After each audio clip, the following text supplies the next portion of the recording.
Put your little hand in mine. There ain't no hill or mountain we can't climb. Babe. Okay, campers, rise and shine, and don't forget your booties because it's cold out there. It's cold every day. Hey, welcome to What Do You Think of This? We're revisiting the best things from our past to let you know whether they're the best things for your future. I'm Jeff Abiad here with Josue Escobar. Hey. It is Rise cold. and shine. It's Such cold. a funny thing. It's cool. Is it Miami? Stupid. How many times? Hey, so yeah, we're going to be talking about is Groundhog Day today because Groundhog Day is coming up. Yeah. So a lot of stuff to talk about involving this movie and Déjà Vu in general. But it is cold outside, and also, oh my gosh, it is super cold outside. you told us about the polar vortex. And you I weren't wasn't joking. wrong, people. It's very cold.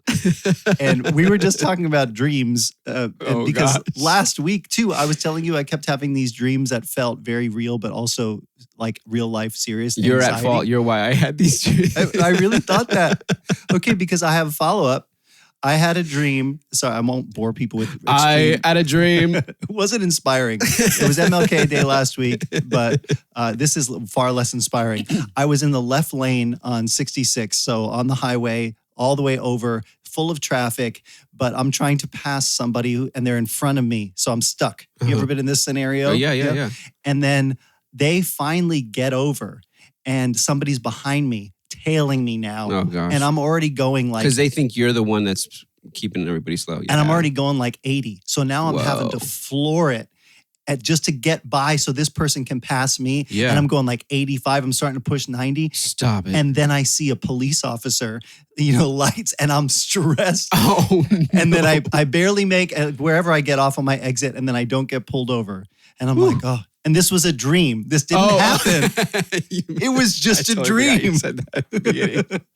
And then I had another dream. I was going to say, you're going 80? I don't think that No, I would never. Ever. Man. Never. And then I had another dream that I was scrolling through our YouTube channel, checking the audio levels, and they were weirdly inconsistent. And I couldn't figure out, why is this episode quieter than the last one? And it was also just a dream. And I'm stressed. Stressing out. Yeah, my dream was insane. I don't know what it says about what I'm thinking about or whatever, but I'm not gonna. I had two portions of this dream. I'm not gonna mention the first one because it just get too long. But I had a dream that it was probably 5 minutes before service at church, and I'm supposed to be running in front of house, sound, and I walk up to the booth, and the soundboard is missing. It's not there, and it takes me a few seconds to realize that I'm staring at an empty booth. Yeah. And I'm freaking out. It's like 3, 2, 1, the band starts. There's no soundboard. I run around. I ask the ushers, did you guys see somebody lift this thing out of here? And they're like, no, we didn't. I'm like, you're useless. And I run around. You're getting trying to mad at real people who are not actually being themselves. Exactly. I run to our head of security guy on a Sunday morning. I run to Damien, great guy, friend of mine. Yeah. Love this guy. I'm like, Damien, someone stole our soundboard. I'm freaking out. How big is the soundboard again? I mean, it's pretty hefty. It's big. It's not a huge looking thing, but it's got some weight to it. You're man. not just walking out of there. You're walking out of there with like 2 people holding this thing. And I run up to him and I'm like, someone stole the soundboard. And he looks at me and he goes, calm down. We got him. We're talking to him right now. And I'm like, okay, where's the soundboard? We don't know. Like, you're not panicking here. Can you hear the drum kit going in acoustically in that room with no other audio? And it's, you've experienced this where you wake up out of the dream. Yeah. And you're stressed out. You realize, okay, it's just a dream. Yeah. But you want to go back into the dream to kind of finish this scenario out, but it never happens. No. And you're left with the anxiety of it, and I just have to forget it. The weird thing is, more often I feel like lately, and I don't know, it's because of when the dream happens in the night, I will wake up and not really remember it. And then later on in the day, I'll have the memory of it like it really happened. And oh man. Yeah. And then I'll realize, oh no, that was a dream. I think when your wife is mad at you and, and you're like, I'm sorry, are you mad at me still? Yeah. I didn't mean to eat all the mayonnaise. Yeah. Ew. So have you ever, I don't know that I can remember a specific instance, but experienced deja vu? Oh, yeah. What do you think that is? Besides a glitch in the Matrix. Besides religion.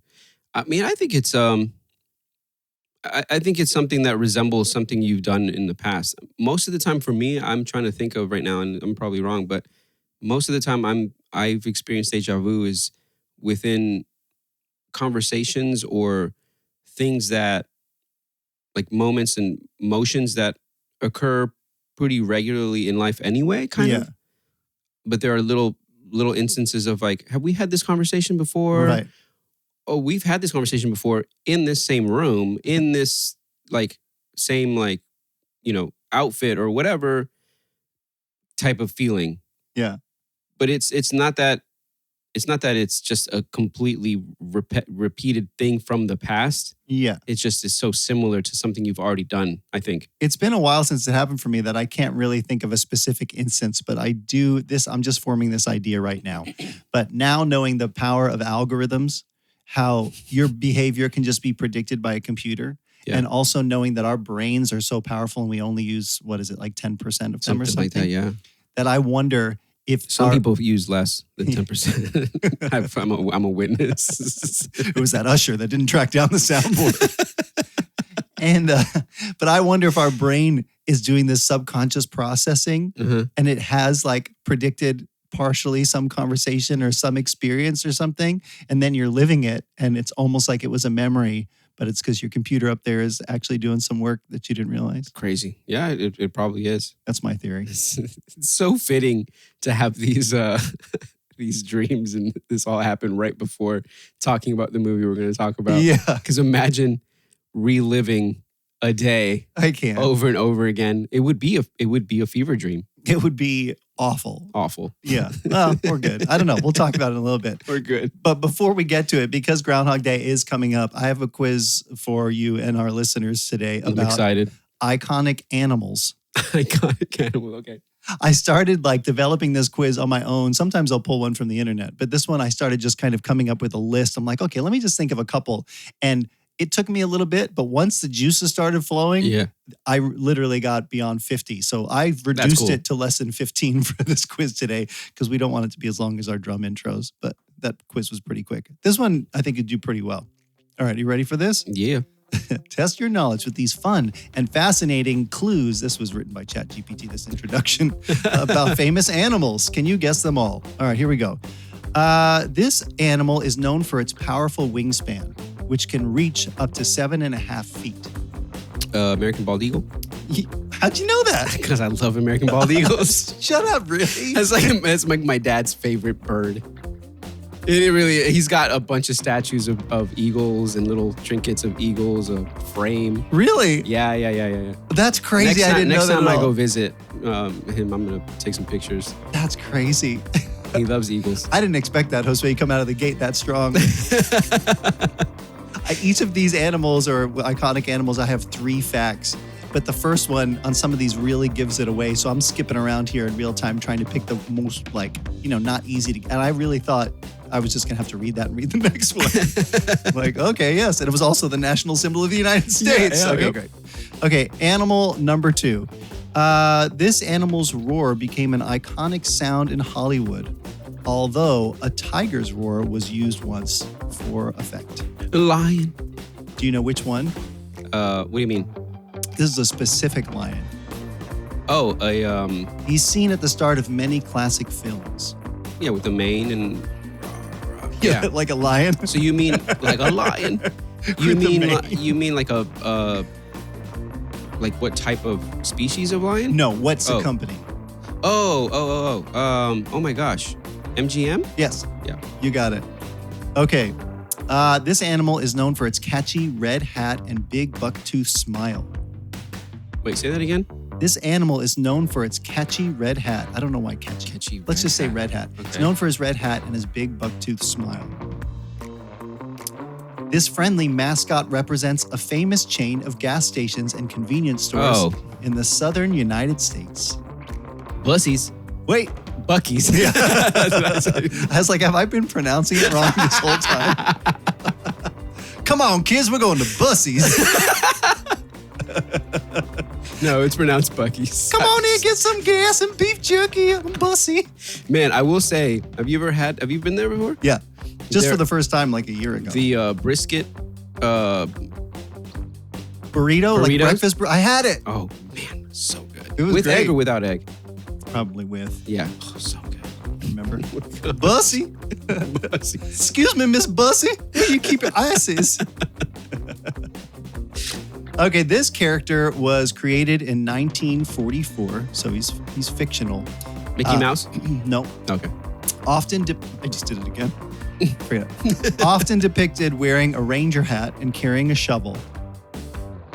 A ranger hat carrying a shovel. Yep, and he was created to promote wildfire prevention. Oh, Smokey the Bear. Smokey Bear. or the Only bear. you can prevent forest fires. Only you. Hasn't he his scope reached beyond just forest fires now? Man, Wildfires? I feel like they need to paste him all over the place in California. Soon. So sweet. All right, here we go. This one was suggested by Lucy. I thought it was a good one. This is a beloved, iconic animal who is currently made. I'm just making this fact up on the fly. Appearances on my Apple TV. Often imagines himself as a World War I flying ace who battles the Red Baron. Snoopy. Yep. You know what type of dog Snoopy is? Oh man, no, I don't. He's a beagle. Oh, a beagle. Okay. I think had I've heard that before. I had a beagle once when I was a kid. Oh, really? Yep, for 3 days. I named him Casey Jones after the railroad operator. Oh, I thought maybe from Teenage Mutant Ninja Turtles. They both got their name from the same railroad operator, probably. Yep. So maybe that also. And it was a rescue, or it was like, it wasn't housebroken. Okay. And we were busy. My parents, 3 kids, they were at work all the time, and nobody could stay home with the dog, but it couldn't be in the house because it wasn't potty trained yet to go outside. So it had to be like strapped to a tree outside because we didn't have a fence. Yeah. It was a terrible situation for the poor dog. So 3 days later, as I imagine it, I don't know, I could be wrong. I remember my parents telling me that, we had to give the dog away and being just devastated because every kid wants a dog, and I'd finally gotten one, and that was it. But now I'm thinking, yeah, that poor dog, it. Well, I mean, I hope that's how that happened. How old were you? No, yeah, I was less than 10. That's all I know. A farm in heaven. No, in the first week. Yeah. So he just got mauled by a bear in our backyard. That or they forgot to feed him and he was outside all day and he just passed out. This is turned in into Arizona? This is in Jersey. Okay, yeah. Jersey. All right, no, it was a much happier ending. There He's are in a lot better of place. bears in Jersey. Did you know that? No, I know. I've seen them Crazy. in neighborhoods. Wow. Yeah, I didn't know that. There's one of the biggest populations of, is it black bears? Yeah, black bears. I remember, we don't have to get into it, but yeah, we've seen some Wow. in neighborhoods. Okay, here we go. Question number 6. Okay. I haven't read this last. I'm going to start here. This beloved iconic animal was portrayed originally as more of a streetwise New York rat before becoming a friendly mouse. Oh. He is known for his love of pizza, games, and hosting birthday parties. Oh, Chuck E. Cheese? Yeah. He used to be a rat. I was like, 5-0? Bible.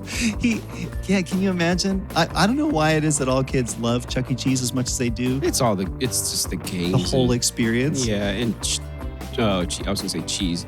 Pizza. Yeah. But we've had so many parties at Chuck E. Cheese and just gone there so many times when the kids were really little, and he would always come out, and the kids would just like the Pied Piper get in line behind him as he dances around the restaurant. And I'm like, from an outsider's perspective, this is very creepy. It's like Goofy's Possum Park. It is. That's so funny. Would you remember the animatronic Yes.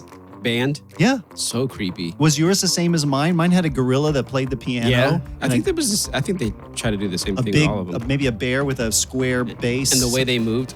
Yeah. And then It's so crazy. and the spider that would pop out. Somebody needed to tighten up those screws on those animatronics because they were probably supposed to be like this, but then they were so loose that it would just be like, That's why now Chucky has evolved into just being a solo act. So it would be just the one animatronic. And now they've scrapped, I believe, even that. And it's all just screens. Oh, So- it makes it easier I guess, but maintenance wise. And I do miss the vibe of the creepy animatronics. I remember getting into like junior high, and they had a panel, and this wasn't Chuck E. Cheese. This was at Peter Piper Pizza, I think, in Tucson, Arizona. oh wow, we didn't have that here. Peter Piper Pizza is a pizza people pick, and there was a little board where you could select a song, Sponsored by. yeah, like a jukebox. So you could pick, and I remember specifically it Oh had yeah, that's right. modern songs. So you could pick like Ace of Base. You know, I was like, I saw the sign. The same gorilla, you know? Yeah. It's like, is that the Cranberries? That's hilarious. all right. I think that Chuck E. Cheese had that type of thing too. Maybe it was like a set amount of songs so you could pick. I don't know. It's been so long. Yeah. Okay, this clever animal often outsmarts his foes. He's famous for. This is gonna make it so easy. Eating Roadrunner. carrots. Oh no. And he's famous for eating carrots. Bugs Bunny. Yes. His foes are Elmer Fudd and Daffy Duck. Going back to the air rifle. That's crazy.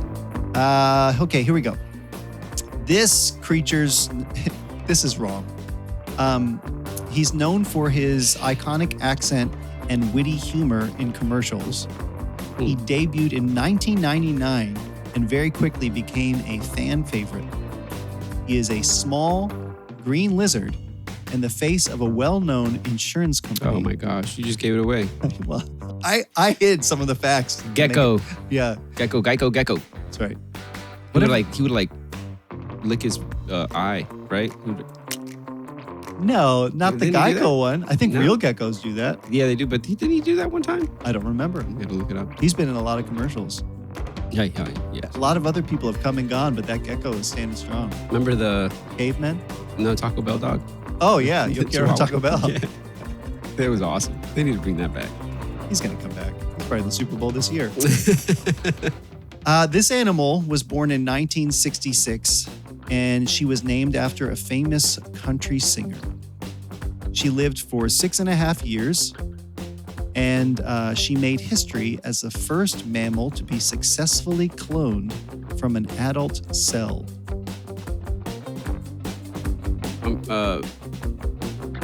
Man, I'm thinking about a pig. No. Okay. No. But do you? A sheep? Yeah. Do you Yeah. remember? Do you remember when this happened? The sheep. Yeah. I don't know what year. Forget Well, what it's year, 96. but I know. Okay. We were talking about this as a family last night because one of my kids was really surprised that we've cloned. It's like somebody cloned an animal. Like, yeah, that really. We just don't talk about that Yeah, anymore. I know. Yeah, well, they're trying to keep it hush hush because they're going to do it with humans. I know.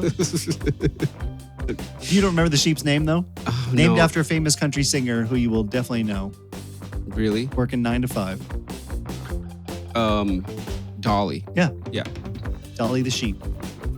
Wow. That's crazy. I forgot about that. Okay, this one is actually one of my favorites. He's the largest carnivorous marsupial in the world. Largest carnivorous marsupial. So native to Australia. It's known for its loud, eerie screeches. Huh. Oh, Famous cartoon version. Tasmanian devil. Yep. Spins around in a whirlwind of destruction. I wanted to say it before you put that part in. I knew you were going to say this. Yeah, that. Oh my gosh, Tasmanian Yes. devil. This animal is a Cairn Terrier who stole hearts in redacted. You're going to get it so easily. Accompanied this young girl, redacted, on her journey to Toto? Yeah, to Oz. I can't. Yes. redacted. Too much obvious information. 2 more. This animal is known for delivering letters and packages. She is a snowy owl and the faithful companion of a young wizard. She's a character from the Harry Potter series. Oh, everybody will be like, what? I don't know Harry Potter. No. I don't like it. No book, no movie, no nothing. I never got into it. Yeah. Everybody else did, and I'm like, you know what? That train sailed for me. Yeah, did it? I think so. That train sailed. Choo choo. Sorry. Right into the river. That train sailed. Like, wait, isn't there a train that flies? The Polar Express? Doesn't it fly? No, it doesn't. I've never seen the Polar Express. Oh, it's pretty good. If you can get around the animation. Yeah, I've heard too much. Kind of rubbery animation. Listen, I have 50 more of these questions I'm not going to ask you, but I will ask you this one. This animal is very famous, emerges every February 2nd to predict the weather. And if he sees his shadow, 6 more weeks of winter are expected. The cobra. The cobra. No. It's an Indian winter. It's Punxsutawney Phil. Punxsutawney Phil. Oh, Groundhog. Groundhog Day. Cute rat. For Groundhog Day, everybody.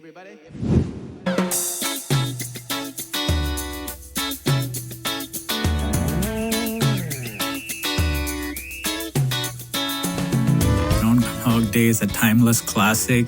It's one of my favorite movies. It's a fantasy/comedy, but with Bill Murray and a wonderful storyline. It's so much more. It's the story of a guy who is self-centered and fed up with his life. And by the end of the movie, he ends up being the best version of himself.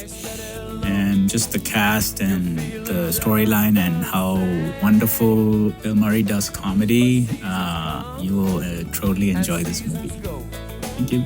I'll make you smile again. Today we're talking about Groundhog Day. Yeah, we are. Groundhog Day is coming. I still think it's weird. The more I think about it, the weirder Groundhog Day is. Watching this movie, so, he makes fun of it when they ask him, like, so do you think that we'll have, any more winter or not? He's like, well, I think it's going to go until the 21st of, what does he say? What date? When is it? When's the actual spring? Of March. Of March, yeah. I think it'll go until the 21st of March. And the guy's like, I think that's actually when some spring starts. It's like, well, duh. Yep. Yeah. It's such a dumb tradition, but it's just a fun thing to do. Did it really, doesn't really mean anything. Did we talk about this? Or maybe I just read it. Like, did the tradition really start that they would eat the groundhog? That's what he said in the movie, right? He says it in the movie. Because he's like so annoyed with it. Yeah. Okay. Well, let's talk about this movie just kind of as set up to so what it great. is. Do you know, so the titular character in this is Phil, played by Bill Murray. Bill Murray. Do you know how old he was when he filmed this movie? I don't know, like 45, 50? Is that your guess? Yeah. 41. 41. 41. He looks old. He looks old. He looks old in this. I was like, when was this? Like Bill Murray. Was this before or after Ghostbusters? I'm going to look it up. It feels like it's after it. And I say that because I was going to ask you, is one of the Ghostbusters in this, Ed, the nerdy guy? Okay. I have two answers to your I question. have so many questions, but I you know what? I will say this, man. I enjoyed watching this movie. At first, I thought, I've seen this movie, so this is the history. The history behind this movie, with this movie, is I've watched this a bunch of times on TV as a, like, just those movies they put on TV randomly, growing up. Yes. And I think I might have watched this a handful of times. Uh-huh. So, and I don't remember as a kid paying attention to the characters in this other than Bill Murray and Rita, played by Andy McDowell. Andy McDowell. And for me, those were the only two that really like stuck in my brain, for the rest of time for me.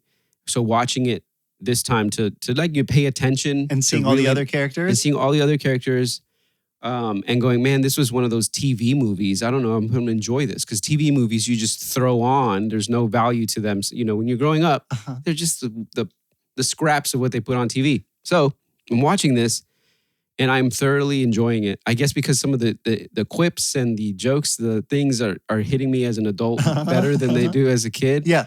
And man, Bill Murray is some of his deliveries and stuff is just genius. I can't imagine It's anybody so else funny, man. in this movie. Okay, so a couple answers to your questions. One, first of all, this movie was released in 1993. 93, yeah. So does that give you a hint as to whether you think it was before or after Ghostbusters? It was after. Yeah. Do you know how far after? Guess the Ghostbusters release year. It was like Ghostbusters was in the 80s. Mm-hmm. So must have been like 83, 84. 84. 84, yeah. So this is almost 10 years after Ghostbusters. That's great. So he was 30 in Ghostbusters. Yeah. Yeah. I thought he was But in my brain, he looks the same. At the beginning of this movie, when he's doing his weather forecast, I'm like, that hair is definitely colored for sure. Oh, like, yeah. It looked like, it Well, definitely, probably because he's in front of that blue screen or whatever, too. I don't know. It pops out Maybe. more. So, okay, to answer your other question about Egon, who is in this movie, it's Harold Ramis. Yeah. He is the director of this film. Oh, what? Yeah. I'm loving this even more now. yeah. So it is totally Wow. him. He's not wearing prosthetics at all. Because he looks big. He looks fatter. He gained a little bit of weight. He's been doing less ghost busting, more directing. Yeah, so he is in this movie. But this movie has a very specific feel. Yeah, the first time I saw it, it was probably at a friend's house, but I don't know if it was on TV or a VHS or whatever. But this era of my life, like I associate with a lot of other movies like it, where it feels the same, like Uncle Buck. Like all those John Candy films or whatever. Yeah. Just the specific way it's filmed and set. I don't know. The music, why is it? It just feels like it's time period. They all use the same like soundtracks for these movies. It felt very similar. Another person that's in this movie that I made a reference to a movie that he's in with oh my gosh, Forrest Gump actor. How am I forgetting his name? Tom Hanks? Tom Hanks. Oh my gosh, sorry guys. Tom Hanks isn't in this. No, I know, but He Tom was Hanks offered the role. Tom Hanks. Oh really? Well, or they considered him, but he was too nice. Tom Hanks is in The Burbs, Okay. and his neighbor is in this movie. He's the he gets drunk with those two guys Oh, in the car? in the car. Yeah. Which one? Well, the bigger one? in The Burbs, I think his name is Ray, and the bigger one, the bigger guy. Yep. The one who laughs at the person who drops the dishes in the restaurant. Yeah. When He's like, in The Burbs. So there's like a connection. I was like, oh my gosh, there's a connection to almost every movie. your I've whole seen. life, they tell you the same thing. Don't hit your sister. Don't drive on the railroad tracks. And he's like, Phil, I happen to agree with that one. Yeah. That guy. Okay. Also in this movie, Chris Elliott, the camera operator, who I know now as Mayor Roland Shit from Schitt's Creek. Oh yeah, that's right. Yeah. I was like, I forgot he's in this. He's also in Scary Movie. Is he? I haven't seen that. He's the one with the little hand. Like, you just hold on to my good hand. And it's like gross. Like, ugh. And that's funny too, because I feel like he's a very specific comedic actor, and he's very understated in this film. Yeah. But it really works. I think it was, I don't know if it was earlier in his career and this is how he got his start, or, minor role and Yeah. did bigger things later. But yeah, I mean, because, Bill Murray this is all about him. Totally. Maybe we can hit a couple of the other characters in this, because there's a few others of mention while trying to relay the plot. Yeah. But I think that's going to be tough with this one. Oh my gosh. Because it recycles so many times. So just the general plot Yes. is this weatherman, Phil, who's played by Bill Murray. Yep. It's stuck broadcasting at Groundhog Day. So he has to go to Punxsutawney with a limited team. And then he just gets stuck there in time, reliving the same day over and over. Yep. And he's a very cynical, self-obsessed, self-important guy. Yeah. And he's just stuck there and he wants to get out. Yeah. I would say it's a very much like a story where, those classic stories where you have to go through things to become a better person. You have to learn a lesson to become a better person to like break the curse of whatever. Like I told Elizabeth that it reminded me of Mr. Scrooge, where he has to learn, his past, his present, his future. Yeah. And it changes him dramatically to to become a good person. That's the same type of thing, but the way they went about writing this story is, hey, how about this guy gets stuck in this one day and the curse doesn't get broken until he has a true change of heart. Yeah. And we don't know why this is happening. Exactly. Who's controlling this? What really the pivotal thing is to change? What, nothing, which is great. You don't get any answers to those questions. You don't get like Elizabeth mentioned Freaky Friday. Is where the mom and the daughter switch places? Yeah, until they understand each other and actually switch back or whatever. Yeah, it's like that. And so there's like I think there was in that movie the trope is is it the fortune cookie that does that? I don't remember because there's two versions of it too, right? I think so. There's a Lindsay Lohan one, but then there's... Oh, yeah, you're right. So maybe I'm thinking about The Parent Trap. I don't know. I'm not sure which one I'm thinking of either. But anyway, there isn't anything in this movie that goes, ooh, this caused it. Yeah, so... No, yeah. You only get the 6 o'clock Sonny and Cher on the radio with a very repetitive song, But, okay, I was reading up on this because there's also no answer as to how many times he's relived this day. Well, I looked into that. Okay, me too. What'd you find out? Yeah, what'd you find out? So I was reading about this a little bit, and there is a this article that I read says that the director doesn't even know how long Phil was trapped. No. And there were a couple of things before coming to the very final decision of how long it was. Because somebody broke down by different references in the movie. Skills that he learned, right? Yeah, piano, sculpting, ice sculpting. The 6 months he literally says, take 3 hours a day for 6 months and you'll become a card thrower, a professional card thrower or whatever. So based off of this, Rames said that it's most likely... Ramis, that's Harold Ramis. That's Egon, yeah. 34 years. Yeah. Reliving the same day. So one day, 365 times 34. That's a lot. That's over 12,000 days. Yep. Over and over again. Okay, so for the listener, if you've never seen this movie, the way that you experience it is he wakes up on this day, he has to do the broadcast. A blizzard comes in that at the beginning of the movie he predicted wasn't going to happen. Yes, and they're stuck in this town. So he can't get out of it. Yeah. And he wakes up the next day and experiences all the same details again over and over and over. Okay. So these details, let's talk this as far as plot. Yeah. Yeah. Sonny and Cher on in the morning, the announcer's on the radio. He walks out of his room. Yep. And he's face to face with this guy who you were saying, I recognize him, but I don't know where. Yeah. I didn't look this up, but the guy comes up on the stairs. What does he tell him? He says, hey, you going down to see the groundhog? Yeah. I think it's going to be he's going to predict another, what is it? 4 weeks, 2 weeks? 6 weeks. 6 weeks of winter. That guy, I believe, I didn't look this up, is the Santa Claus that Kevin McAllister visits in Home Alone when he's desperate for his family and he wants to make one wish to get his family back. Yeah. And he goes to see Santa and the elf is closing the door and she's like, he's off the clock, but you can see him over there. And then he goes and he finds him smoking by his car. Yeah. And he's like, let me give you some mints or whatever he has. Nobody comes to Santa without getting a little something. I think it's the same guy. Oh, geez. That's crazy. Yeah. So what else is he in though? I have no idea. He sounds familiar too. Like that guy.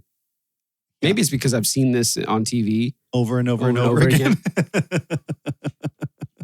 And so he walks down the stairs in this bed and breakfast where he stayed. And then he meets the lady that runs the bed and breakfast, right? Mm-hmm. And has a little interchange with her. She's like, did you sleep well? Would you like some coffee? She says, so he's reliving this day and every single interaction that he has with people, that people repeat the same thing because it's the same day.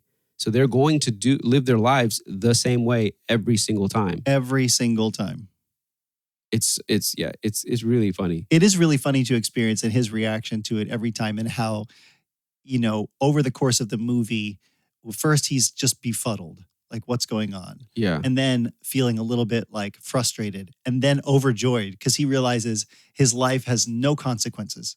That's true. Yeah. He can just do whatever he wants and now he's thrilled. Rob what's the truck with all the money called? Yeah, oh man, it just escapes me. Yeah, but the armored vehicle. Yeah, the armored bank vehicle. Yeah, he's timing it so that he can walk up, just take a bag and walk away, and even that timing. So once he realizes he can do anything he wants, first of all he hits on Nancy, He That's gets her details as like a first test case or whatever. Which is crazy because he can because he knows he has tomorrow to try again. Yeah. If he gets something wrong, he just makes a mental note of it. Like, okay, you don't like white chocolate. Yeah. Got it. Well, that's Rita. Yeah, That's Rita. Oh, yeah, but yeah. But Nancy's the one that's just out at the groundhog thing That's that right. he meets in the restaurant. He's like, what high school did you go to? He gets all the information. Yeah. Oh, my God. It's like, you don't remember me? It's brilliant. Okay. And then, but once he's sitting in front of that armored vehicle, the same thing. He's like, dog bark. Yeah. He's counting down. So even that day, you get the sense that he's already done this a lot before he grabs a sack of cash. Yeah. And then buys a Rolls Royce. Whatever he does. No, it was a Mercedes. It was like it a was. Mercedes Benz, like, legit And he goes car. to the movie, and I think they're showing like Heidi 2 or something like that. And then he's dressed up with the poncho, and he's with the girl that's just like a maid. She's like, you said this was a costume party, Phil. He's like, I told you to call me Bronco. And then Nancy walks by. He's like, hey, Nancy. And Oh, yeah. And she's like, exes don't even remember me. she's Yeah. it was my fiance. Beyonce. Because that's remember, right. he proposed to her just offhandedly, like, Oh, will you my. marry me? So those little quips Jeez. from Bill Murray, I think, and I don't know how much that was in the script. Bill Murray, and I've heard this in just other things that I've watched or whatever, people say that Bill Murray, it's just being Bill Murray in all his movies. I mean, it seems that way, but it really works. Yeah. So the funny thing is when he's sitting with Rita, so his producer is Andy McDowell, Yeah. Rita, who he's really in love with from the beginning. Like kind of, He doesn't realize it, but he is, yeah. yeah, but even when he's out with Nancy and he keeps saying Rita's name. That's right. Yeah, that's right. So you kind of get that seed sown, and this whole time you realize he's fixated on her for whatever reason I don't understand, because he literally just met her the day before. That's true. Before all this started, Yeah. right? I But- think there's a little bit of a glimmer of like he looks at her and he like stops a little bit in his tracks, like, oh, Yeah. he's taken back by her a little bit. I think they show that a little bit. I think you're right. And then they're sitting at this restaurant, and then he's realizing, all this stuff is sort of replaying. And I don't know, I can't remember the conversation that first kicked it all off, but when let me just go back, because just like course of events. So he gets up, he leaves, but even before he gets to the Groundhog Day presentation, he runs into Ned Ryerson. Phil Connors. Oh, dude, this guy. Do you recognize him? I do, but I can't for the life of me. I didn't look into IMDb to see like what else has this guy been in, because he has been in so many things. I didn't look him up, but I know him from Heroes. He was Bob in Heroes, the guy with with the Midas touch. That's right. And I'm sure he's been in a ton of other things. But in this, his name is Stephen Tobolowsky. But he's in apparently Thelma and Louise. Oh, really? Yeah, and a bunch of other stuff. I don't know. So he's, again, like every day he leaves the hotel. He passes that homeless guy who wants some money. This guy comes up, Ned Ryerson, wants to sell him insurance. And there's that moment where he crosses a line from going, from realizing like this day is repeating to going, I can do anything I want. Yeah. When he punches him in the face, he's like, Ned Ryerson, pop. Yeah. Because he calls him out before Ned can say who he is. And Ned Ryerson? Yeah. Yeah. Bah! Because he's so annoying. So here's my question with that character. Did that guy really go to school with Phil Connors, or did he just recognize him from TV and he's just trying to sell him that's a really good question. I don't know. insurance? I don't know. Because you know how he does that? He does that to Nancy. That is funny, yeah. And it's a con man move. Is Ned a con man? That's a really good thought. He could be. Because remember when there's one instance where he's reliving the day again and he just hugs Ned and he's like, He holds him. he holds him and he says, are you doing something right now? Can we go have like a coffee? And it's like, it's very intimate and it freaks him out. And he's like, no, I've got to go. Yeah. He doesn't tell him, it freaks him out. So I'm thinking, I don't really know you. I'm going to do this to you. But he did make up those details, or at least he said them, where he's like, oh, whatever the high school class was. Remember, I did the whistling belly button trick at the talent show, and I dated your sister a couple times until you told me not to. I'm like, this. He never says he has a sister or not either. Yeah. Because he really was like, I don't remember you. Bing! Yeah, I really don't remember you at all. Yeah, that's funny. And then when he steps into the water and he's like, whoa, Watch the steps a doozy. What an annoying dude. That is an interesting detail, though, because I noticed too when I was watching it that Phil is doing all these things once he starts like getting later on and he starts pursuing Rita's character, like legitimately, but not wholeheartedly, like sort of cynically. He's just doing all the things he needs to do to kind of engage with this woman in a day. And then, like you said, he keeps remembering details. So he went from like, okay, what's going on, to then just, I can do anything I want, to then, oh, I'm going to craft this day to get this woman who I'm now in love with or fixated on. And he keeps detail by detail, reliving just to get it perfect. Yeah. But, he finds out, oh, I don't like white chocolate. Okay, no white chocolate. Next day, whatever. Yeah. And it eventually blows up in his face. Yep. Where it gets to the end of the day and he's like so close. And he just wants to have sex with this woman by the end of the day. That's his goal. But who knows how many years he's been living this out, And so it goes from like some real heartfelt moments to being really cynical, like the snowman thing. Like once he realized, I need to do this quicker, he's trying to rush through all the moments. Oh, it's kids. Let's throw some snowballs. And she's like, what the heck? Yeah, you're crazy. Yeah. And then she tells him at some point, like, I don't even like fudge. And I rewatched the fudge scene because when he's like, oh, you like this? And she totally pretends that she does. Oh, yeah. And I thought, details there. Yeah, that was a good note that everybody else too has their own life story because you're only getting his perspective. Exactly, yeah. And you're assuming that he knows everything now, but really he doesn't. No white chocolate, no fudge. He's like, what are you doing? You're making a list?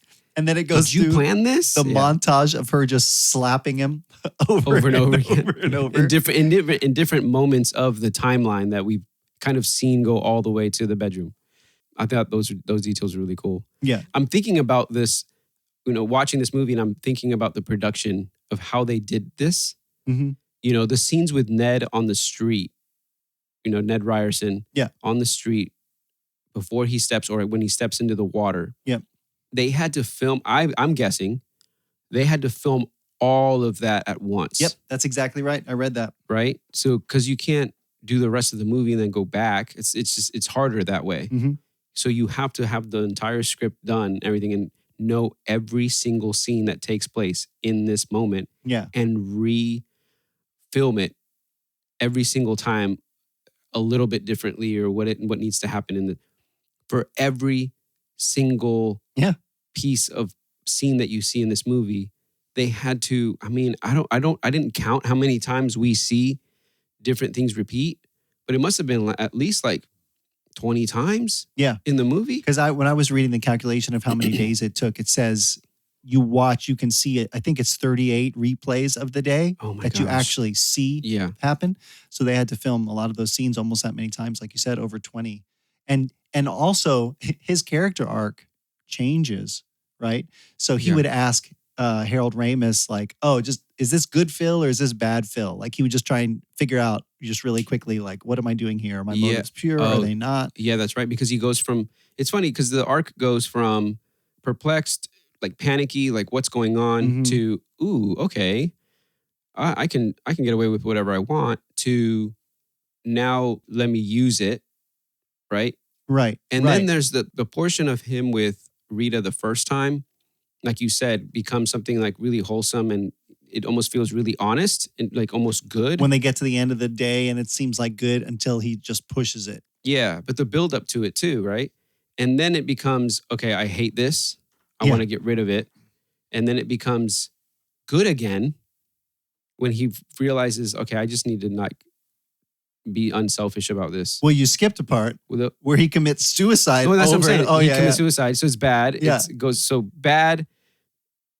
I mean, good if you know, manipulative, bad, and then good, and then real good. Yeah, like the first quote unquote good is it's working out. It seems to be working out for him in a selfish way. Yeah. But she even points that out about him, like, you're just so self-obsessed. You're really selfish. And then by the end of it, because he almost gets her, and that's the thing. Like his plan almost works out, but it never quite seals the deal, if you want to say it like that for him. Yeah. Because he never genuinely really cared about her, or was never really selfless. Yeah. So until he finally gives up and he's done and realizes, okay, he didn't intentionally do it to get something. He's just like, if I'm here, I might as well enact some positive change. Well, yeah, I guess. I mean, after he tries to kill himself however many times, because we only see 3 times, but then when he mentions to her, So he got I've been stabbed. I've been burned. Yeah. And what else did he say? I can't remember. I've been shot. So there's that moment where he's being honest, like, hey, I'm being serious here. I'm reliving this day. Mm-hmm. He's like, I don't know. Maybe I'm a god, not the God. Yeah. Maybe God's been around so long that he just knows everything. I like that part. And she's like, well, prove it. And he proves it. He goes to every single person in the diner and just like tells their life story right there in front of them. And they're like, he's not wrong. Like, how long in that moment has he been doing this at that point? Because to learn people's lives the way he did, you have to know them a little bit. Right. For a while. Oh, for a while. Exactly. Like by the time you get to the end of this movie, even while he's still cynical, he's watching Jeopardy and he's saying all the answers. Like I love the old people that are applauding him. Like, and then the lady that owns the Airbnb is like freaked out. Well, when he leans over to her and he says the answer before the guy reads the question about the river in Rome or whatever. Like, that poor lady. She did a great job, her acting. I don't know what day it was or when it was towards the beginning of the movie when he repeats that he comes downstairs and he just lays he kisses her on the way out. Huge kiss on her. Hold my room. I'm going to be here for another day. That poor lady went through a lot. Yeah. That's so cool. Her character was funny. But that is what I really thought about once you get to the end and you see all these encounters he's having with other people, is that they're all experiencing, like, they all have a whole story going on for the whole day. And like you said, he's getting a little bit of all of that. So by the end, he knows it all and he knows all these people. But if you think not only about all the people that he's met and now knows really well, but all the skills he possesses. Oh my gosh. Like he can sculpt ice sculptures now. He's taken piano lessons how many days? So every single day for however long, he had to kick that little girl out of the piano lesson and pay the woman whatever it was, 10 grand or something. Yeah, I have $1,000. $1,000. Yeah. So, it's funny. One of the comments that Elizabeth made was, as an introvert, she would have hated it. But because you have to go through paying that lady $1,000 every single day, go through that movement of doing these same exact things every single day to accomplish something is like an introvert's nightmare. Though, I think after a little bit, I think you're right, but I think after a little bit, it could become an introvert's dream. It could turn you into an extrovert, at least until you're done re-experiencing that day, because there are no consequences. I guess. Because when it comes to reasons for being introverted, I'm always thinking about like what other people are thinking or feeling or how they're going to react. But the minute you realize this doesn't matter, you know what I mean? You think there's like an underlying message of like, hey man, nothing matters. Just go for it. Well, I mean, as long as you're not killing yourself or others. I read that the original writer, like the original, I don't know if it was a story or book or script or whatever, was a lot darker. It wasn't as comedic. Oh. And I prefer the comedic. Yeah. I mean, that makes it really something. And he was like, no complaints. I'm living very well right now. And, he's like, this did great for me. But my original work was different than what you're seeing. Yeah. And I thought, oh yeah, because you're really thinking about the way that this guy is actually changing. And I think maybe what makes this movie work too, because there's a lot of substance to just the idea of what he's going through. Yeah. Yeah. And you think about the time, it's like Doctor Strange and Dormammu, when you think about, that's right. Oh, the repeat. Yeah. But the crazy thing is who you become at the end of this, not just him being a stand-up guy or whatever, which eventually he becomes, but you get to the day after Groundhog Day, and now you are physically, 30 whatever years older mentally. I mean, gosh, yeah, because if he was there for 34 years. And all the knowledge you possess, and some of those skills, like you could still play the piano or whatever, but the fact that you met Michael Shannon and, sent him off on his honeymoon or, WrestleMania? WrestleMania. It was WrestleMania. That's so funny. That was weird too. I didn't expect to see One of the things that I don't know is you got to suspend a little bit of disbelief here is that you could, I guess it's a small town, but that you could befriend and have everybody know you and cheer you on and love you in a single day. A whole little town in a single day is a little bit preposterous. But yeah, I agree with you, and I don't think it would be possible. But I will say the amount of time you have throughout the day, and if you were just on it with time, because you know everything that's going to happen. You know when everybody's going to pop up somewhere. Yeah. I don't know how you build a relationship, but I imagine you'd be a bit more efficient, I guess. Yeah. Well, he was. Let's show you when he went to the restaurant 12,000 runs to save the choking in the restaurant, the guy that was choking. The ground. He was the groundhog guy, right? He was the groundhog guy, yeah. And he does that. He knows exactly what to do. He walks in almost like miraculously. Yeah. All these people should have been like, "Oh my God, he's an angel." He just miraculously He's a appeared. god. He's a god, not the god. Does the Heimlich, saves his life, turns around, immediately has his lighter ready to light the cigarette for the lady right before he leaves, and they're all like, "Ooh!" And then the scene where the Bachelor, they're auctioning off the Bachelor scene. Oh yeah. Not every single woman, but most of the women in there are like... Well, those two old ladies that he helped with their car, flat tire, whatever it was, and Nancy. Yeah. But everybody's like, "Oh, Phil." That was a really funny moment too, where he jacks the car so he can change the tire. They're like, "Oh, thank you, son. You must be from the motor club." "Yep, I just walk around with a jack and extra tire." It's like, yeah, like normal people do. Just walk around with an extra tire and a jack. Yeah. And that's where it does get even funnier if you think about the details that it would take to coordinate that. Or even when he catches that kid falling out of the tree and he's like, "You've not once ever thanked me." Yeah. And it's obviously never going to change. Exactly. It's once he's... I think my favorite part of the movie is when he turns the corner into realizing I need to just... I don't know. He just becomes like a good guy. That's my favorite parts, when he does all the stuff that, that's fun and good. And yeah, I don't know why. I liked it a lot, because to think about, so I think the moment that made him kind of change the way he was doing things was when he realized the old man. I was going to say that he couldn't save him. Yeah. He could contribute to his life and make his day better, but at the end of the day, he was going to die. Just old. He was just old. Yeah, because the nurse is like, it was just his time. That was a really cool thing that they added, because he walks by that old man however many times you see that in that scene. Mm-hmm. He acts like, "Oh yeah, I don't have any money." He just keeps walking. And then once he realizes the days are repeating, he's like, "I'll get you tomorrow." Yeah, oh gosh, what a jerk, Yeah. And even when he's freaked out about the day repeating, the old man sticks his hand out and he like really like repels away, like it's like, I don't even want to deal with that. Right. And then you get that moment when he sees this old man, and compassion sparks, right? And I think compassion is what leads him to the rest of the stuff that he does. I think you're right. Which is crazy. Which is awesome. I think that was really cool that they put that in there. And it was set up from the start. Like that old man, him passing him happens from the get-go. Yeah. So it's really funny how, when you do make a movie and you write a story, you have, I guess, good stories have the ending in mind. Yeah. Some of the stories we've seen in movies and stuff where you can kind of tell, like, they didn't know where they were going with this. This movie, you had to know what the end product was going to be. Yeah. To line up all these details in between. Uh-huh.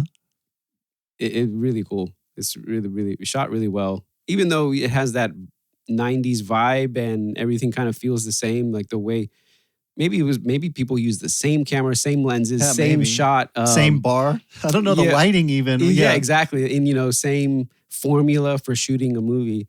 The writing, the story was actually really unique. Yeah.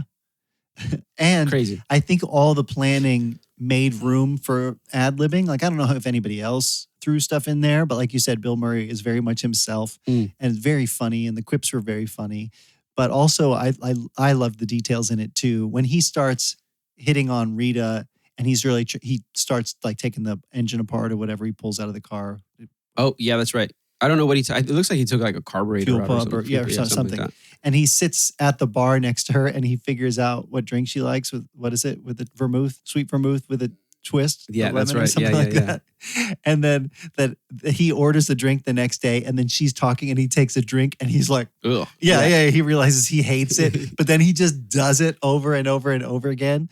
Or even like the bartender later on, like his reactions. I just loved all those little details. Yeah, and they have to refilm it. That's the thing that is so wild to me. You just got to refilm and progress Mm-hmm. in for them every single shot. Okay, progress to this moment. Now you feel like this. Okay, now we're gonna shoot this again. Progress to this fill. Yeah. Man, the mind switch you have to do to get to those moments. Woo, I like that. that's great. That's hard. They didn't show it all to you either. When he's having, for instance, that encounter with her at the bar, and he talks about like this reminds me of a sunset in Rome or something. He's obviously delivering that repeated line, but you don't even get him working that out.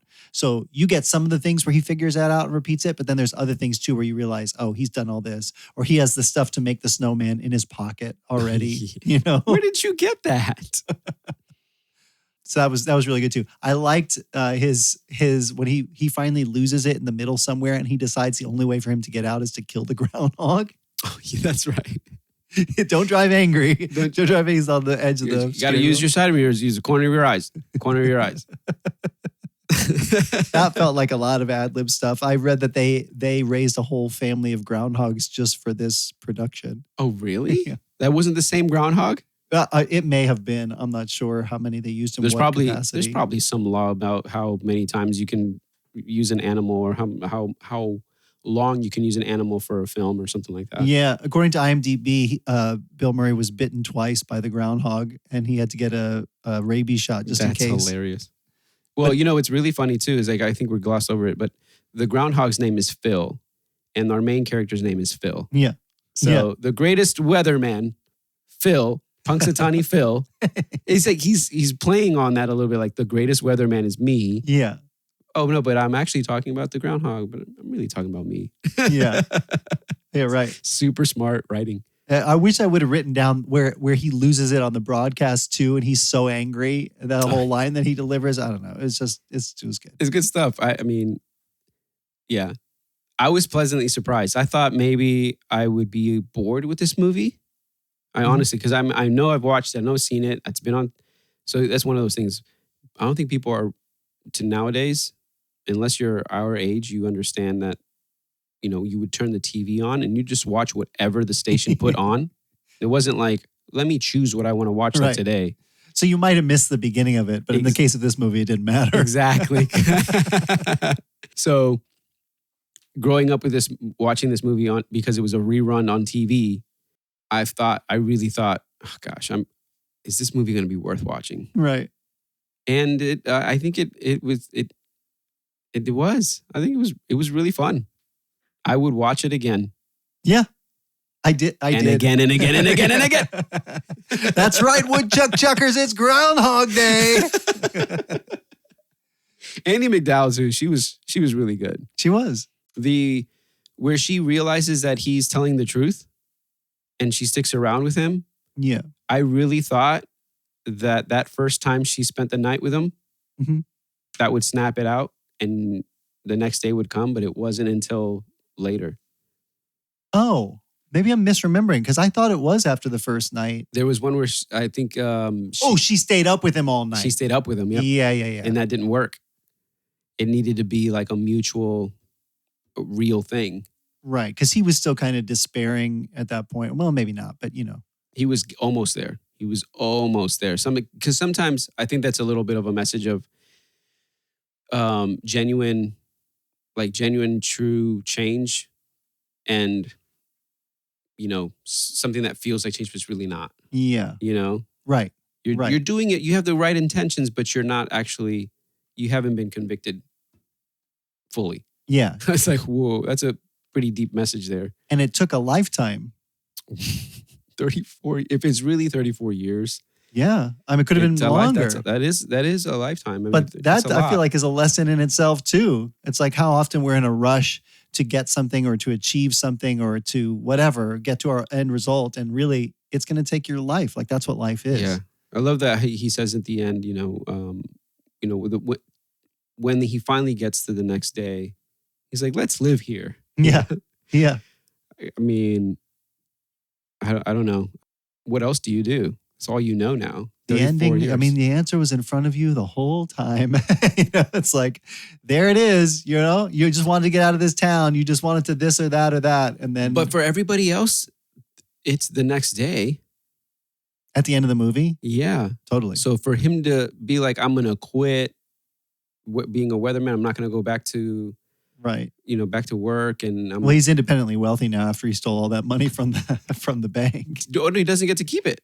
Oh, right. That's right. He doesn't get to keep the money because everything resets. No, but at the end of the movie, well, I imagine once he actually started acting right, that he didn't steal the money. Oh, true. Yeah, you're right. Yeah. So he still has the same amount of money he had in his bank account when he started the day. Or less, because he had to pay for the piano lesson. Or less. I don't know if he did it on the final day.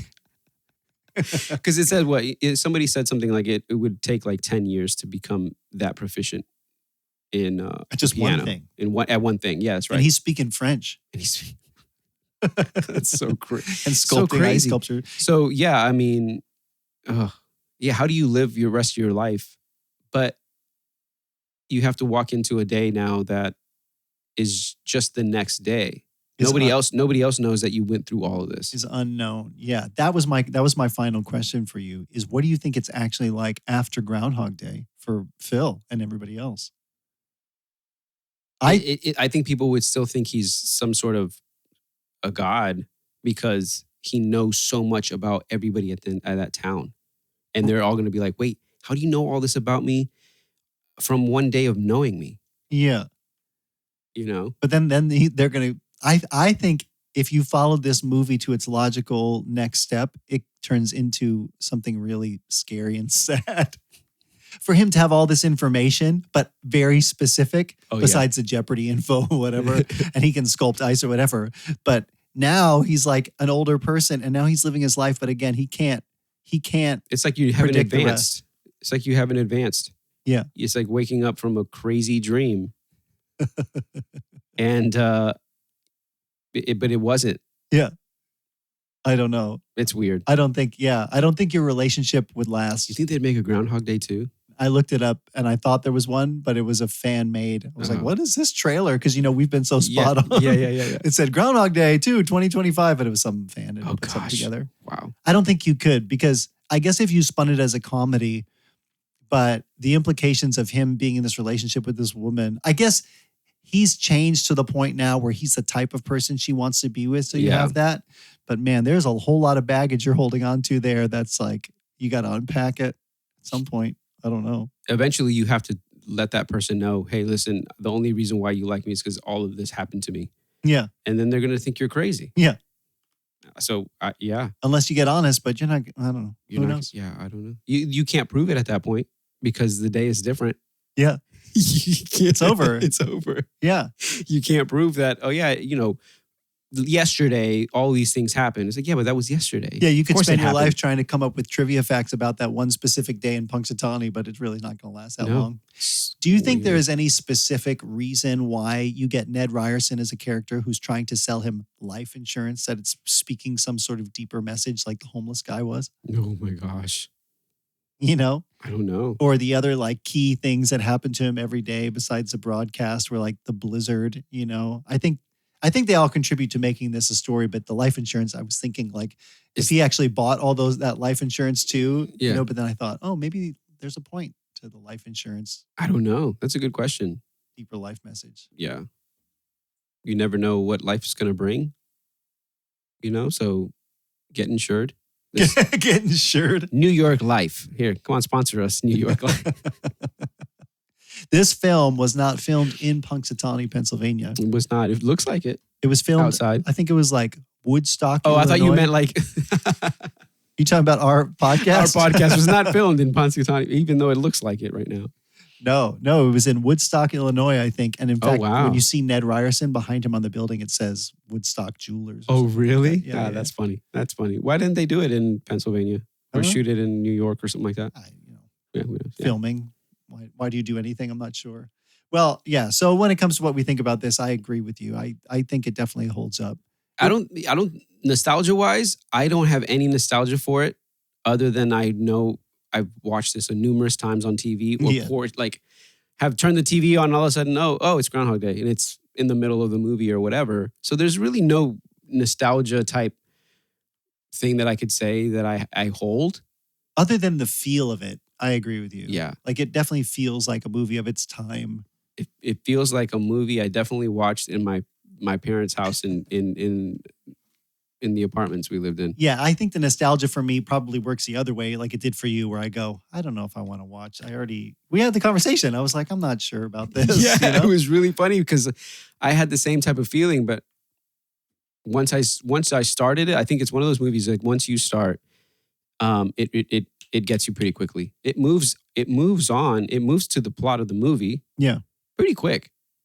You know, it does. The portions of him you get at the news station, doing his thing, meeting Rita, getting in the van, going to Punxsutawney. That happened so fast. Yeah. And it wasn't like, it wasn't boring at the beginning. So, no? Yeah. Yeah, it does. It does get to it pretty quickly. And funny enough, talking about watching it on TV, like I did this one on the DVR as well. So I had commercials to skip through too. I don't know if I missed scenes. Hopefully not. But it did move at a clip. It wasn't an hour and a half, 2 hours. It was less. It wasn't a long movie. That was 50. Was it? No, it was more than. I forget how long it was, but it's quick. It's quick. Yeah. By the time you get to him shoving that cake in his mouth, you know, it's like that's another thing too. No consequences for the next day, so you could eat whatever you want. You just burn those calories. I don't even have to floss. I read that is a detail, that nobody would have thought of. No. But it's so true. You're like, oh, all these things that I have to just do every day, I just don't have to do them. Yeah, because you reset. But you get to the next day in real life, and now you've fallen off the wagon when it comes to flossing or showering. Yeah, but it's just a day. Who, by the way, before we move on here, who walks into a shower and just turns on the water and expects anything besides cold water? That's true. And he does it twice. At least you don't have any hot water. She's like, oh, of course we don't. Well, yeah, of course. What does that mean? I was like, go back, ask her more questions. Why do you not have hot water? Right. I mean, I'm constantly now as an adult, like I'll just run the water until it's hot and then I'll get in. Then yeah, exactly. I would never just flip that thing on. What are you, insane? Psychotic. Really living a certain type of life. Yes. Yeah. Well, everybody let us know what you think about Groundhog Day. Definitely watch this movie. I enjoyed watching it. I feel like I would watch it again. If somebody said, hey, I've never seen it before and they're over at my house, I'd be like, let's watch it. I'm down to watch it again. Yeah, totally would. So yeah, I think it holds up as a good movie. How can people let us know if they think it holds up post-way? They could email us at notagain@wdyt.show. Not again? That's what do you think of this? Or if you're on Spotify, you could just scroll to the poll. There is a poll below this episode in the comments, and you can give us a thumbs up, or you can honestly say, you know what, guys, you're just old. You're his age now, and that's the only reason you like this. Oh my gosh, yeah. But I feel like in my household, with at least the kids, they all watched it with us too, and it was a good time. I feel like I should watch this again with the kids to see what they think, because I didn't think they would like it.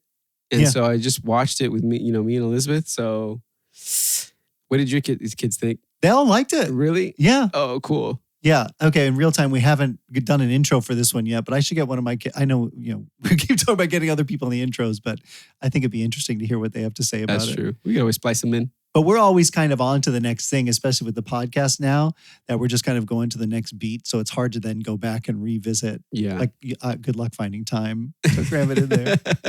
But again, if you do want to be a voice on the podcast and you have suggestions of something else, and we're going to talk about what's coming next week, you can email those to us at ideas@wdyt.show.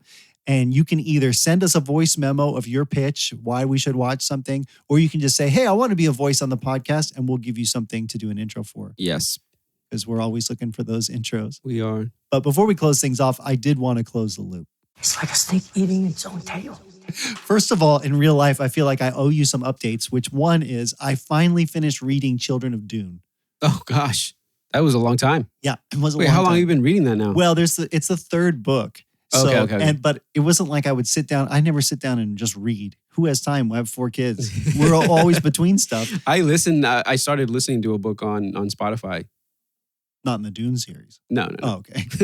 But that's the only time I get Yeah. I have to be on the move. Time. And again, it was like while I was sitting at the dentist's office with one of my kids, that's when I would pull out the book. Yeah. Or whatever it was. So I finally though got some time, sat down, and it was really good. And honestly, has some of the same themes as Groundhog Day. Oh, that's cool. Weirdly enough, because I won't get too into it, but you get this character of Paul Atreides and then his kids, who he is this like he can prophetically see the future. Yeah. And he has that's this right. choice that he can either walk out this path that he knows exactly or break the cycle and do what he can't see. And in order for him, like he decides to like, oh, I'm gonna get off the path a little bit. Yeah. And then, but then this was the story of his kids. But apparently, that's cool. There's 3 more books by the original author. Oh gosh. Further on, because I got some prequel ones, but I'm like, oh my Lord, I don't know if I'm going to get to them. Man, what a mind to be able to write all those things, and yeah, it's crazy. Mm-hmm. And we finished Superman and Lois. Oh, we did? It took so long. Wait. I know. When did you start? I don't know, whenever we talked about it 1 or 2 episodes ago. That's really fast. It took us like almost a year to watch the whole thing. We jumped in at season 3. Remember, Lois got cancer. Yeah. But it was this weird, like I couldn't get anybody else to watch it with me. I had to watch it on my own. But once I started watching it and everybody kind of got in, then every night it'd be like, hey, can we watch an episode of Superman and Lois? Nice, yes. And then, man, we just pounded right through that thing and literally watched the last episode last night. What did you think? That was great. Oh yeah, see, we thought so too. It was really. Did I show you the video of the girls crying? No, at the end. Last episode, yeah. You could tell at the I'll end. have to show you that video. I feel like they were like this. The way the season was going, they probably weren't certain whether they were going to continue. Well, no, they got canceled. Yes, so they got canceled before the last season was filmed. Oh, so it did feel like at the very end they just had to wrap everything up. Yeah, and so the last episode or 2 was like tie this in a bow. Yeah. So that was fine. That was okay. I agree with you. I think the character of Jonathan Kent, the actor, way better that I remember than in the first couple seasons. Also, Lex Luthor is psychotic, and not even in like a Lex Luthor comic book way, in like an MMA fighter, really aggressive. I was crazy. I didn't expect that. Yeah, with his goatee and he's just smashing stuff. And it was playing hardcore rock and roll music. I think he did a good job. Oh, the track, the soundtrack for Lex, I definitely love that guitar riff. Do do do do do do do do. I'm like, whoa! Whoever wrote that was great. Does that spin on the character exist in the comics? Like that vibe was. I've never seen Lex Luthor like that, and maybe it. No, I think they took liberties like that. Yeah, but there were many times as the show was going on where I'm like, okay, come on. First of all, his assistant that's like in love with him or whatever. I'm like, this is stupid. And then also, what's her name? Who I watched so many episodes of this and I can't remember who Jordan's in love with. Lana's daughter. Oh yes, where eventually he's moping around all the time. Clark's son, he's got real problems, but he won't leave her alone. He's like obsessed with her, and they finally get to this point where she's like, they both agree, like you just need to leave me alone. Yeah. And then it's like the next episode where he's like, I think I'm going to work at the diner with you. Like, get away from this girl. Go live your life. Like she said, you could fly anywhere you want. Exactly. Get out of here. Go to Greece. Yeah. Oh, so that's one of those things too that I felt like they wanted to leave it in tension. And then at the end of the series, she had gone off and then was back and it was like, okay, we're done. Yeah. Oh my, yeah. They had to rush things. I felt bad for them. As a writer, people that are making a show, you could tell they had plans and they just had to change them really fast. It's kind of a shame. I assume also with everything happening in the DC universe now, and there's a new Superman movie coming out and James Gunn taking over, all that was like, okay, we're going to have to tie it up. But it's too bad. It is, yeah. He's a great Superman. I liked her as Lois. The whole vibe of the show. There were some things that I might. You said you liked Jonathan the Son. Yeah. Yeah, he did a really good job, didn't he? Spoilers for anybody who hasn't seen this. But yeah, for a while, Jordan is the only one with powers. And I didn't know that it was going to go the other way. I know Jonathan gets powers in the comics. Yeah. But that's all I knew. And so when he did, because we're all like, this Jordan, that was a good thing. Like this like kind of useless kid has the ability and the other guy doesn't. But then when all of a sudden he gets upset and they make the reference that like, his heart rate never rises. Like he's always very consistent. And then finally when he gets angry, it all just like comes at once. Yeah. And then he's like amazing. And I like that. And he was really good. He's like, there's things that he did that it was funny because they make a reference of it. They kind of list the things that he did. Yeah. And Jordan goes, already? Yeah, You did those things already? or whatever. You know, like your powers have excelled that quickly. That like I wasn't able to do whatever that yet. When for a little bit. Yep. It's almost as if Jordan's powers had to progress a little slower than Jonathan's did. He became like super quickly. Yeah, that was really cool. I also like the message of the two boys, not being as strong as Superman. Yeah. But the message that Lois gives them of like, but together, you guys are stronger. Yeah. Individually, no, but together, yes. And she has to tell Superman, Clark, like, you have to have these boys help you. Yeah. Because he goes through the whole doomsday thing. He dies. Yeah. I was expecting a black suit. I didn't know why they didn't. I thought that was going to happen. Yeah. I thought eventually he was going to be in a black suit and it was going to resolve his heart issue. No, I don't know. I mean, I honestly thought because of the story, Doomsday is a, bizarro Superman. Yeah.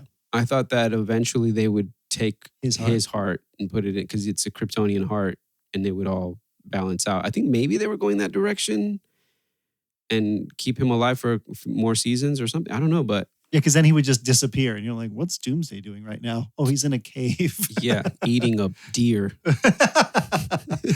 I have other closed loop stuff, but we can do it another week because it's already getting long. But I will say also, again, spoiler, but the reveal when he finally decides I have to let the world know I'm Clark Kent is Superman. Yeah, and the girlfriend's father, what's his name? The guy, I hate him. The guy who stole Jonathan's truck.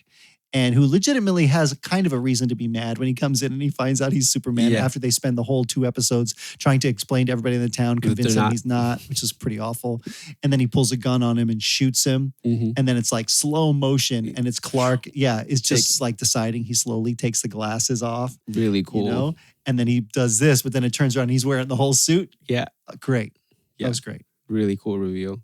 I really did like the movie. And I'll show you the video of the girls crying at the end. It's hilarious. Did you guys go back and had you watched the Crisis on Infinite Earths crossover that led to the beginning of this whole thing? No. I mean, I watched the one where they go back and they have Clark from Smallville in the episode. That's the only part I watched. Oh, I did watch the whole thing. I don't remember it anymore, but I do know that before all of that, he wasn't married to Lois. He didn't have kids. No. Like the whole thing changed and all of a sudden he's like, I have 2 kids and I'm married. Yeah. Something like that. Yeah. I don't think you need to watch it to get into the show. No, you can get it, but every once in a while they say something where you're like, wait, what? Yeah. And especially for my kids because they didn't see seasons 1 or 2. Like, who's this? And I couldn't even explain it because it had been so long. So anyway, all right. Well, the end of another successful episode. Thank you to everybody who has liked and subscribed and shared. Thank you so much. And reviewed. So wherever you are, Apple, Spotify, YouTube, any engagement is super helpful. Or on Instagram, you can find all those links at wdyt.show. It'll just take you everywhere. One thing that I have in mind, we haven't talked about what we're going to do for next week yet, but it feels like at this point in season 2, it's time to hit another album for a review. Yeah, let's get some music in here. Let's get some music in. Okay, I had 2 options in my head that were both from near around the same time period where I was coming from junior high into high school. One I know is terrible, which we're not going to do, but it was my favorite album in my yearbook for 8th grade. Okay. But I think it was just because I wanted to be something different. And it was insane. It was this band called Spaz, but it's spelled P-S-P-A-Z-Z. And they have a whole song about each band member having BO and they need deodorant. Oh my gosh. Maybe we'll revisit it some other time. Oh my gosh. But the one that was legitimately one that I loved, that was formative for me growing up, is by a band you will probably know. This is just Christian music here, people. We have a backstory here. If anybody hasn't listened to our DC Talk episode. Drum roll.